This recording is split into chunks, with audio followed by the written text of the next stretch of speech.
나를 안보하며 내가 주의 큰 법을 아는 참된 비결은 주의 영이 함께함이라.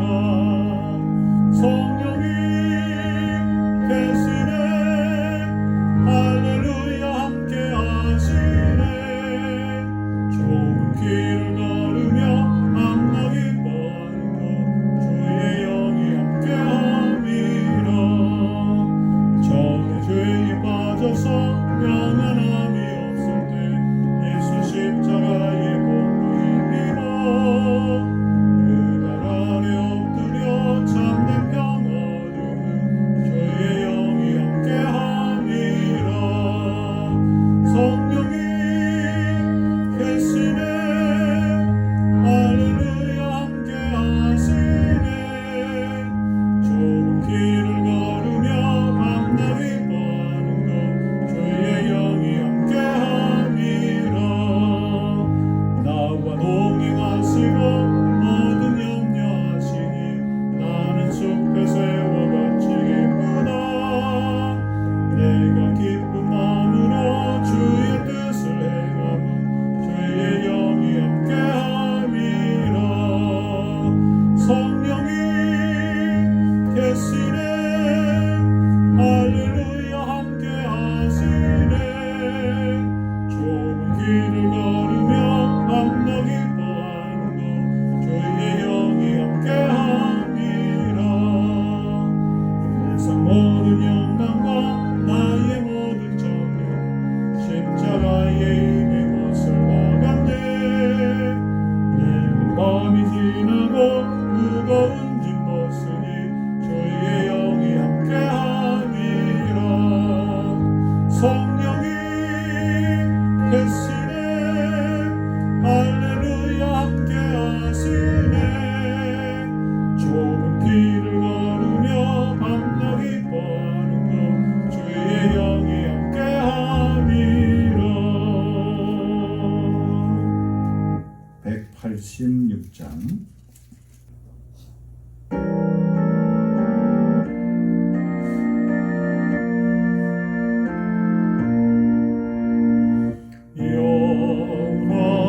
영화로우신 주 성령 나의 맘에 비추사 어느 볼 아래 세고 밝게 하여 주소서.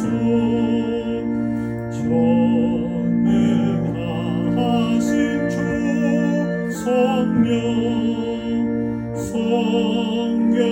성결하게 하시고 나의 마음을 살피사 죄를 면하여 주소서.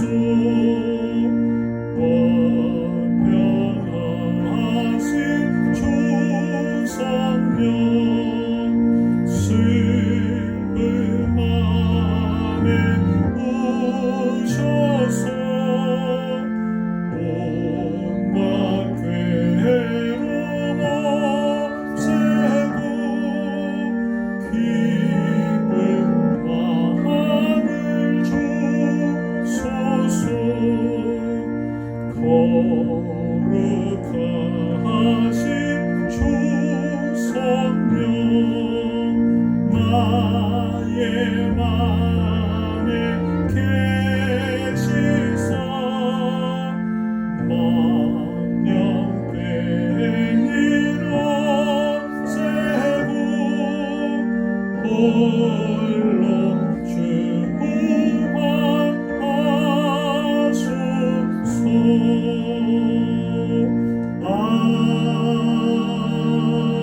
아멘.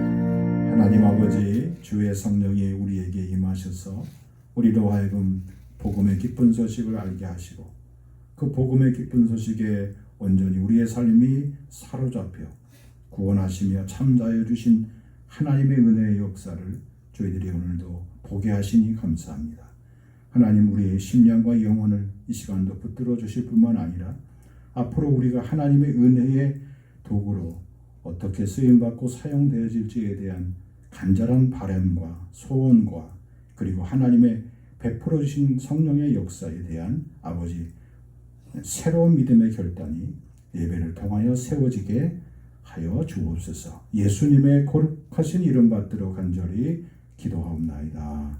아멘.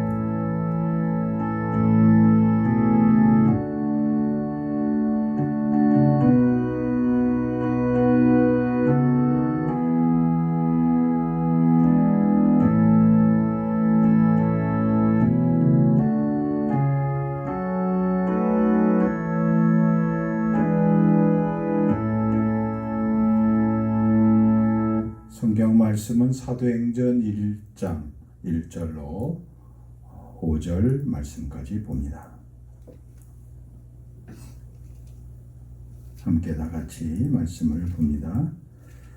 데오빌러여, 내가 먼저 쓴 글에는 무릇 예수께서 행하시며 가르치시기를 시작하심부터 그가 택하신 사도들에게 성령으로 명하시고 승천하신 날까지의 일을 기록하였노라.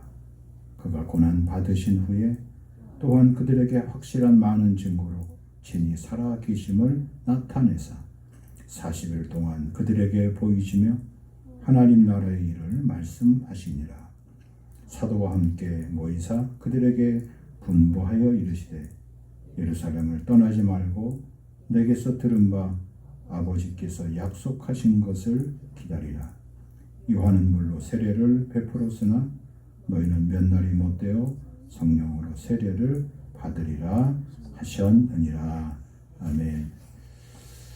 우리는 신앙인들이고 그리스도인들이기 때문에 세상의 달력으로 환산하는 24절기 또 52주 이 1년의 카렌더로 사는 것이 아니라 신앙의 힘은 어디서 나오느냐? 교회의 역사, 교회가 어떻게 세상을 인도했는지, 비추었는지 교회력에 따라서 살게 되어 있습니다. 특별히 지금은 성령 강림 이제 세 번째 주간을 맞이하게 됐는데 이 성령 강림 주일이 교회력에서 거의 3분의 1 이상을 차지합니다. 그러니까 지금부터 이제 추수감사절 되기 전까지 크게 보면 성령 강림 주일을 매 주간 우리가 보내고 있는 것이죠. 왜 그럴까? 교회의 시작과 교회의 역사의 핵심적인 내용이 무엇이냐면 바로 성령님이십니다. 사도행전을 우리가 보통 여러 번 말할 때마다 각기 여러 사람들이 다른 특징을 가지고 표현합니다. 어떤 사람들은 사도행전을 가리켜서 사도들의 행적이다 그렇게 말합니다. 그러니까 사도들의 발자취를 사도행전을 통해서 우리가 확인할 수 있다는 겁니다. 옳습니다. 우리가 보면 특별히 여러 사도들의 행적들이 나와 있죠. 그런데 그것만 가지고 조금 부족하다 생각하는 분들이 있어요. 그럼 12사도들이 다 어떻게 행적을 남겼는지 그걸 다 기록해 넣었어야 되지 왜 사도행전에는 12사도의 행적들이 다 들어가 있지 못하냐. 그래서 어떤 사람들은 또 뭐 어떻게 말하느냐, 아주 극단적으로 사도행전 전반부에는 베드로가 중심이 되어서 나오기 때문에 그걸 갖다 베드로 행전이다. 또 어떤 사람들은 아니다. 사도행전의 많은 분량은 우리가 9장에 가서 사울이라는 청년이 처음 나와서 회심하고 나서 그 다음에 그 이후에 12장, 13장부터는 본격적으로 그 사울이 바울이 되어서 바울의 선교 여행이 1차, 2차, 3차를 거쳐서 시작되고 바울에 관한 기사로 가득 차 있기 때문에 바울 행전이다 이렇게 말하는 사람도 있고요. 아니다. 그것보다도 어떻든 이 모든 것들을 봤을 때 처음 교회의 형편, 상황이다. 그래서 처음 교회의 상황, 또 초대 교회의 형편, 상황 이렇게 사도행전을 말하는 사람도 있습니다. 어쨌든 이 모든 것들의 핵심은 무엇입니까? 성령입니다. 오늘 우리가 읽은 말씀에 보면 예수님이 부활 승천하시고 난 다음에 남아있는 제자들, 그들에게 있어서 일어난 그런 일들을 기록하고 있는데 그 시작을 오늘 본문의 말씀에 보면 이렇게 되어 있어요. 2절, 그가 택하신 사도들에게 성령으로 명하시고 승천하신 날까지의 일, 그것을 기록했다 그랬습니다.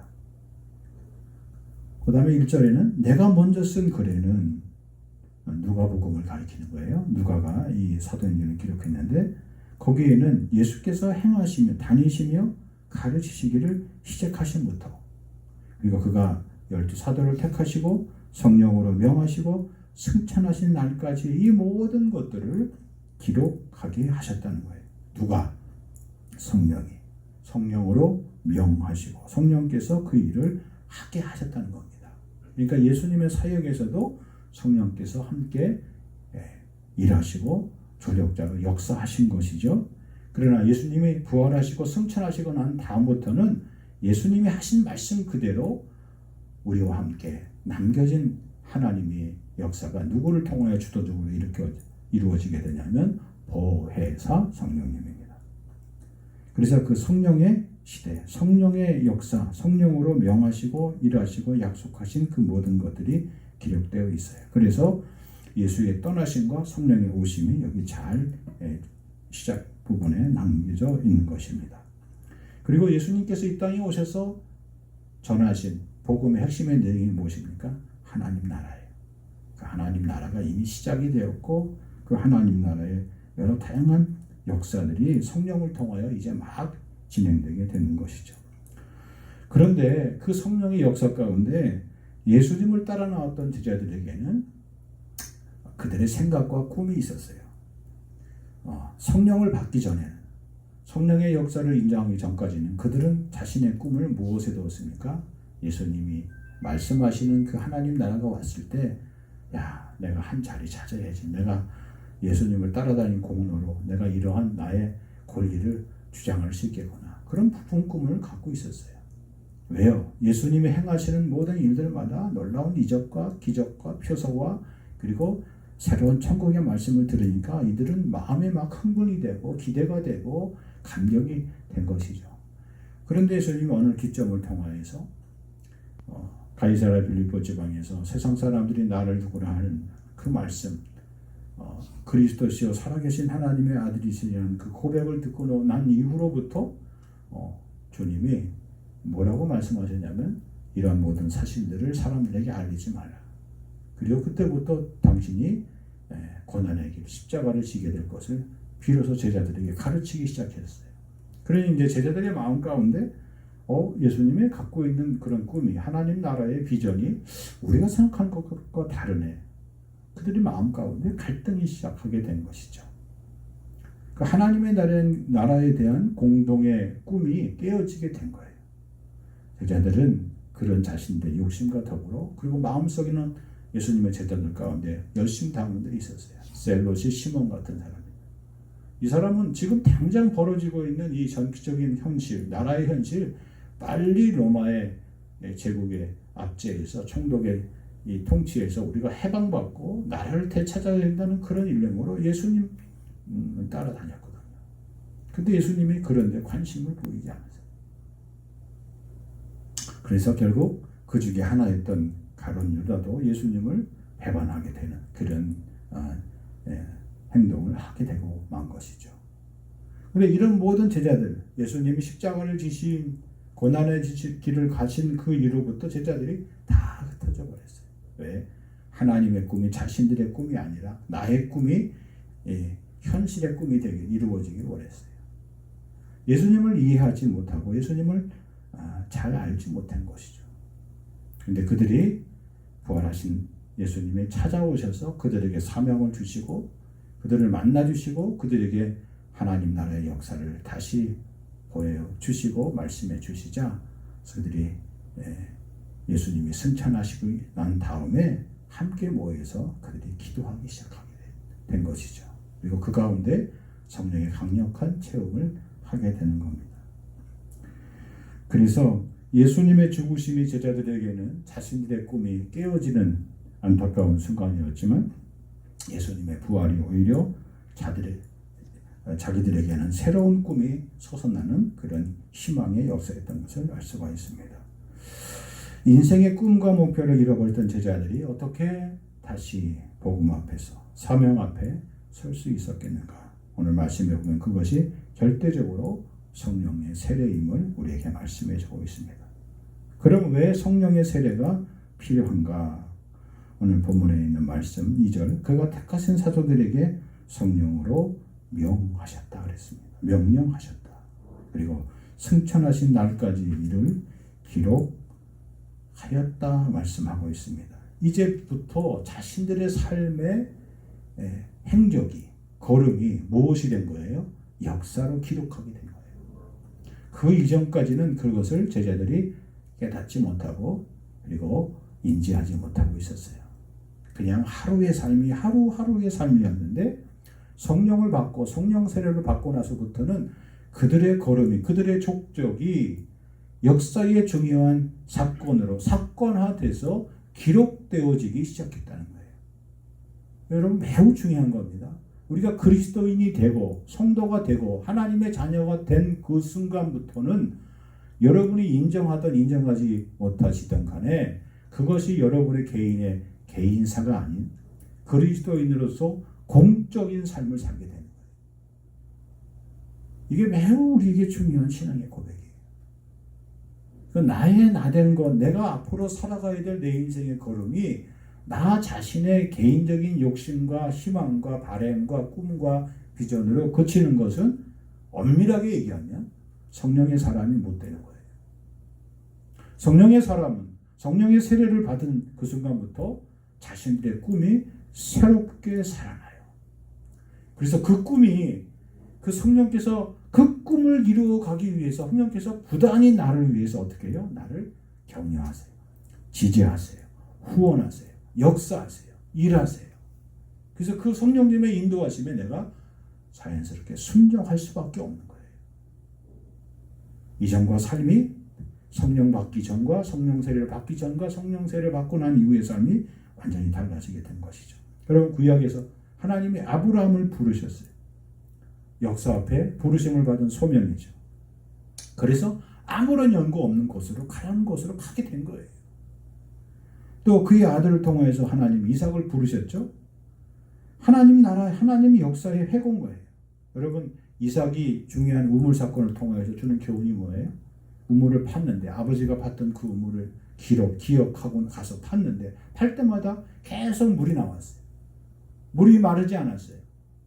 농사를 충분히 지을 수 있을 만한 물이, 오아시스의 물이 콸콸 터졌어요. 그런데 그럴 때마다 빼앗겼어요. 주변 사람들이 와서 이삭의 우물을 차지하고 쫓아냈습니다. 그런데 그럴 때마다 이삭이 그들과 다투지 아니하고 또 다른 곳으로 가서 새롭게 우물을 파요.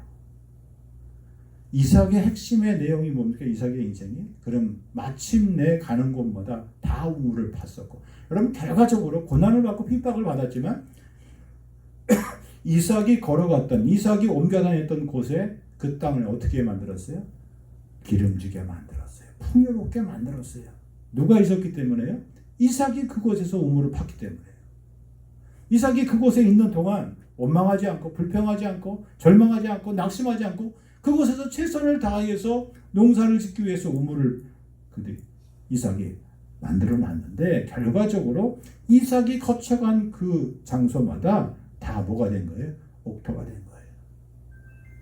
그래서 마침내 이삭이 그 해의 농사에 100배의 축복을 받는 거예요. 여러분, 여기 100배의 축복의 의미는 예수님께서 말씀하신 비유에서 30배, 60배, 100배의 결실을 만든다는 그 말씀의 맥락과 같이 본다면 완벽한 축복이에요.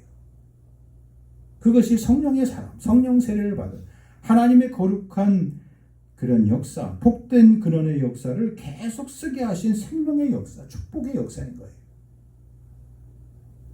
또 마지막으로 야곱의 이스라엘 됨의 서원의 역사가 나옵니다. 두려움과 공포 속에서 혼자 먼 타지를 그가 한 번도 가보지 않는 길을 가다가 잠 못 이루고 밤새 그가 주의 천사를 보게 돼요. 현실의 땅, 두려움의 땅에, 죽음의 땅에, 공포의 땅에, 그 땅에서 하늘을 향하여 놓여진 사닥다리에, 그 사닥다리에 주의 천사가, 하나님의 사자가 오르락 내리락 하는 것을 보고 야곱이 자다가 벌떡 일어나서 꿈을 깨고 그가 그 자리에서 무릎을 꿇고 그곳에 예배합니다. 그리고 서원합니다. 그리고 자기가 가진 모든 것을 거기서 그 돌에, 아무런 생명이 없는 그 돌 위에 붓고 그 돌을 향하여 야곱이 뭐라고 선포합니까? 이것이 하나님의 집이 될 것이라. 그리고 내가 다시 이 요단을 건너서 다시 돌아오게, 무사히 건너오게 되면 이것이 하나님의 집이 되고 하나님의 전이 될 것이라고 그렇게 얘기합니다. 하나님의 집이 그의 고백을 통하여 확장되는 것을 봅니다. 내가 너와 내가 가는 길에 너와 평생 함께 해주시겠다. 성령 하나님의 동행의 역사, 성령의 임재와 확신과 그리고 보증의 역사가 이루어지게 된 겁니다. 성령의 성령 세례의 역사가 제자들뿐만 아니라 오늘 이 땅에 사는 우리들에게도 통일한 삶의 역사인 것을 우리가 기억할 수 있길 바랍니다. 오늘 교회는, 오늘 성도라면 이런 교회, 이런 성도의 주인공들임을 잊지 말기를 바랍니다. 주님이 부르신 이 자리에 서야 이 거룩한 사역의 핵심의 주인공이 될 줄 믿습니다. 그렇게 하나님을 예배하는 복된 예배자로 세워지는 우리 교회와 성도들 되기를 주의 이름으로 간절히 축복합니다. 또 한 가지는요, 이런 성령 세례를 받게 되면 무엇이 나타납니까? 증거입니다. 증거. 오늘 본문 3절, 그가 고난 받으신 후에 또한 그들에게 확실한 많은 증거로 친히 살아계심을 나타내 주셨다 그랬어요. 40일 동안 그들에게 보이셨습니다. 그리고 하나님의 나라의 일을 또 말씀해 주셨어요. 하나님 나라, 너희들이 해야 할 일이 무엇인지에 대해서 구체적으로 말씀해 주셨어요. 고난 속에, 환난 속에, 핍박 속에 성령의 세례 받은 성령의 임하심이 빛을 발하게 된 겁니다. 하나님의 나라의 일이 무엇인지를 깨닫게 해주세요. 지금까지 내가 하고 있는 일은 세상의 일이에요. 그런데 성령의 세례를 받고 나면 지금 내가 하고 있는 일이 이제 더 이상 세상의 일이 아닌 하나님 나라의 이름을 깨닫게 됩니다. 사명으로 일하고 소명으로 일하고 하나님 나라의 확실한 많은 증거가 지금부터 막 일어나게 돼요. 양산되는 거예요. 채워지게 되는 겁니다. 하나님의 시각, 하나님의 마음, 하나님의 계획이 내 일 가운데, 내가 하고 있는 일 가운데 오롯이 담겨져 있구나. 이 보배를 질그릇 같은 나를 통하여서 하나님께서 이렇게 담아주시는구나. 흘려보내지 않고 헛되이 버리지 않고 하나님께서 소중하게 이것을 담아주시는구나. 그래서 내 삶의 우선순위가 분명하게 정해져요. 선택하고 집중할 수 있는 그 능력이 내게 생깁니다. 그래서 꿈이 가시화되고 현실화돼요. 그리고 앞으로 어떻게 이루어지지 않는 일, 내가 가야 할 길, 내가 해야 할 일들 가운데 하나님께서 미리 앞서서 사람을 보내주시고 그곳에서도 하나님이 아직 시행해보지 못한 일이고 아직 행하지 못한 일 가운데서도 하나님이 나를 위하여 준비한 사람을 예배시켜준다는 그런 믿음의 확신이 생기는 겁니다. 그 두려움이 없어지는 거예요. 그것이 증인이에요. 증인의 삶을 살게 하십니다. 그런 복이 임하길 주의 이름으로 간절히 축복합니다. 마지막으로 성령 세례의 축복에 대해서 말씀하고 있습니다. 무엇보다도 하나님 나라의 유업을 받을 수 있게 돼요. 환난이 와도 핍박이 와도 세상이 두렵지 않고 앞날과 장래가 외롭거나 고독하지 않습니다. 그들은 예루살렘을 떠나지 않았어요. 자, 500명 가운데 고린도전서 15장에 보면 예수님이 부활 성찬하실 때 500여 형제에게 보이셨다고 그랬어요. 그럼 500명 가운데 여기 마가의 다락방에 120명이 남았어요. 훨씬 많은 수의 380명은 다 어디로 간 거예요? 예수님이 그렇게 확실한 증거를 보여주셔도 그리고 40일 동안 계시면서 그들에게 보이시고 하나님 나라의 일을 분명히 말씀하셨어요. 그럼 다 500명이 하나님 나라의 유업을 받을 자로 남아 있어야 되는 거 아니겠어요? 그런데 그들은 기다리지 못했어요. 참지 못했어요. 인내하지 못했어요. 하나님 나라의 유혹을 그들의 마음 삶 가운데, 자신 삶 가운데 결단하지 못했어요. 여러분, 교회를 하나님께서 왜 세우셨다고 생각하십니까? 그 하나님 나라의 일을 계속할 수 있는 하나의 핵심적인 센터로 만드신 것이 교회예요. 그리고 그 센터에 우리를 하나님께서 부르신 거예요. 각자의 역할에 맞춰서 지체된 우리들을 하나님께서 부르신 거예요. 여러분, 교회의 역사를 쭉 보세요. 2000년이 넘는 교회의 역사를 보세요. 어떤 한 시대가 어려움에 처하고 흑사병이 돌아서 전 유럽의 전 인구의 3분의 1이 다 죽어나가고 위기가 오고 교회가 때로는 부패해서 세상에 빛을 잃고 그럴 때마다 누가 일어났어요? 성령의 사람이 일어났어요. 하나님 앞에 이 나라를 살려달라고, 이 백성을 살려달라고 눈앞에 죽어가는 사람들을 하나님 사명 감당할 수 있게 해달라고. 그럴 때마다 하나님의 사람들이 다 일어났어요. 근데 일어난 사람들이 누굽니까? 성령의 사람이에요. 자신들이 해볼 거 힘으로도 다 해봤어요. 공부도 많이 해봤어요. 연구도 많이 해봤어요. 기도도 많이 해봤어요. 근데 그 가운데 하나님의 성령이 그들 가슴속을 뜨겁게 하고 그들의 가슴을 뜨겁게 하고 마음을 뜨겁게 하고 새롭게 해서 주여 이 땅을 변화시켜 주옵소서. 그래서 음부의 권세에 맞서서 뛰쳐나갔어요. 죽음을 각오하고 그들은 신앙을 지켰어요. 더 이상 이것이 안 되겠다 싶어서 배를 타고 대서양을 건너서 새로운 땅에 나아가 하나님 앞에 자신의 생애를 마쳤어요. 신앙의 유산을 물려주겠다는 그런 불굴의 마음으로 순교자적인 희생의 생활을 이어갔어요. 교리적인 믿음, 행위적인 믿음, 그것은 불가능한 일입니다.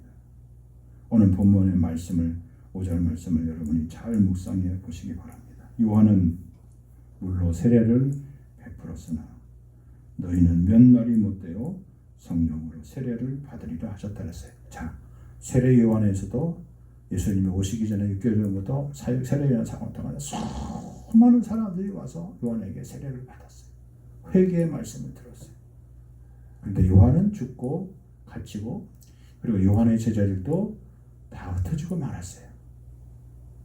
자, 그런데 성령의 세례에 대해서 말씀하셨던 예수님, 비록 다 흩어진 것 같고 다 없어진 것 같은데 그들이 다시 사명의 자리에 서게 되고 그들의 삶 흩어지는 곳마다 가는 곳마다 교회가 세워지고 성도들이 세워지게 된 것이죠. 하나님 나라의 비유처럼 옥토에 떨어진 씨앗처럼 그들은 잘 자라서 30배, 60배, 100배의 결실을 맺게 된 겁니다. 하나님이 원하시는 교회, 너희는 몇 날이 못되어 성령으로 세례를 받으리라. 오늘 주신 말씀을 기억하며 나는 성령의 사람이다. 성령 충만한 삶을 살고 있는가? 하나님 앞에 우리 자신들을 다시 한번 되돌아보며 비둘기 같은 성령, 은혜로운 성령, 그 성령 하나님께서 오늘도 나를 마음껏 쓰시고 사용하실 수 있도록 성령 충만한 우리 성도들의 삶, 그런 교회의 지체들이 다 되어지시기를 성령 강림절 절기를 우리가 보내면서 다시 한번 주의 말씀을 힘입어 축복합니다. 하나님 감사합니다. 이 땅에 성령께서 오셔서 아버지의 약속하신 것을 기다릴 줄 알게 하고 말씀의 진리의 세상을 오늘도 우리에게 보여주시니 감사합니다. 세상이 무너지고 교회가 자신의 힘을 잃어버릴 때마다 하나님 그 시대에 성령의 사람들을 세워서 새롭게 교회를 세우시고 새롭게 나라와 민족과 백성들을 세우셨습니다. 아버지, 그 아름다운 신앙의 유산들을 저희들이 지금 물려받고 주님 살 수 있도록 도와주시니 감사합니다.